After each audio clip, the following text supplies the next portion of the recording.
So this one, Brett and I, we wrote also before he had any success and anyone knew who he was in Nashville. And I was one of his first co-writes ever. Oh, wow. His first week writing in Nashville. And he walked in and I'm like, I'd already heard his voice before. I didn't know what he looked like. But I'm like, okay, well, this guy's the whole package, so this is obviously going to work out pretty well. This is very important. That what she's saying is that you wrote with Kelsea before she had any hits. You wrote with Brett before he had any hits. And for a lot of you guys that want to be songwriters professionally or get cuts, you can't start out usually writing with Kenny Chesney. It's just not going to happen. So I still can't write with Kenny Chesney. I know. He has not called me in ages. That guy. Like, yo, Kenny. So you need to find talented artists that are working in your circle, and some of those people are going to eventually make it. And so that's how you go on to have hits. Yeah.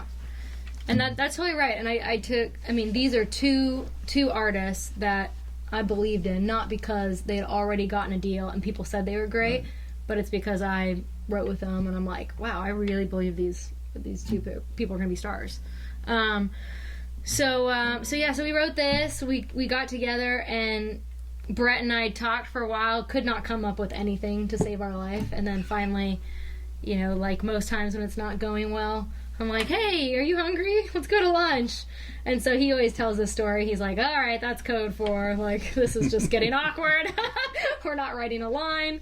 So we went to lunch, and we came back, and we started talking about exes, and I told him about my ex and how the last thing he ever said to me was, you call me when you want to be friends. And I said, I'm never going to want to be your friend.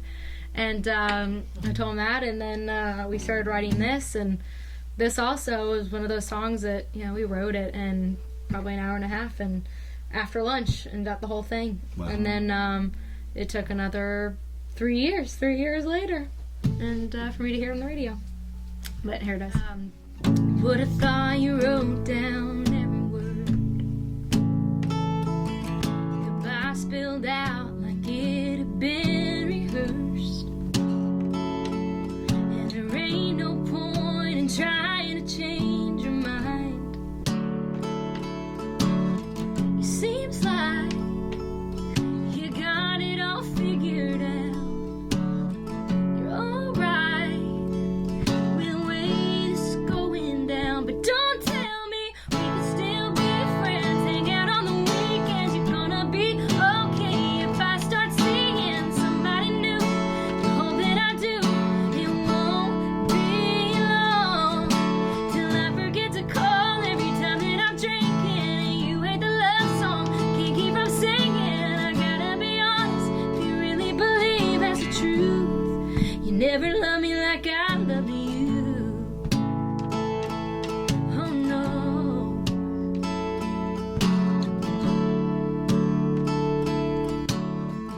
By the way you're talking, you would think you never had any real feelings for me. And if you think I can look across the bar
never loved me like I